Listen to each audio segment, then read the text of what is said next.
ஜனாசாக்களை யா அல்லாஹ் தீக்கிரையாக்குவது எங்களால் தாங்கிக் கொள்ள இயலாது யா அல்லாஹ். ஜனாசாக்களை சாம்பலாக ஆக்குவது எங்களால் தாங்கிக் கொள்ள இயலாது யா அல்லாஹ். இப்படியான ஒரு நெருக்கடியான சோதனையான காலத்தில் இருக்கிறோம் யா அல்லாஹ்.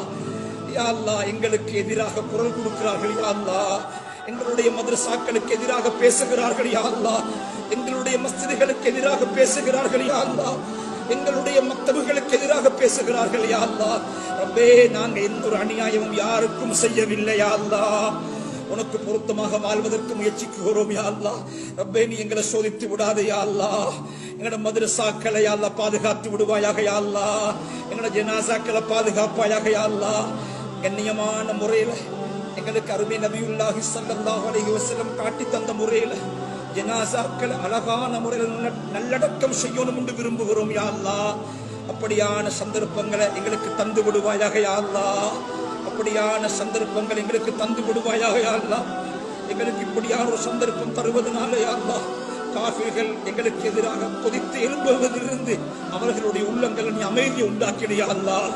அவர்களுடைய உள்ளங்களோட அமைதியை உண்டாக்கிறியா அல்லாஹ். நீ மாலிக்குல் முல்க் யா அல்லாஹ். உனக்கு எதையும் சாதிக்க முடியும் யா அல்லாஹ். நாங்க உனக்கிட்ட கைகளேந்தி கேட்கிறோம் யா அல்லாஹ். கைகளேந்தி கேட்கிறோம் யா அல்லாஹ். கைகளேந்தி கேட்கிறோம் யா அல்லாஹ். அநியாயக்காரர்களுக்கு நீ போதுமானவன் யா அல்லாஹ். அநியாயக்காரர்களுக்கு நீ போதுமானவன் யா அல்லாஹ். அநியாயக்காரர்களுக்கு நீ போதுமானவன் யா அல்லாஹ். நாங்க உனக்கு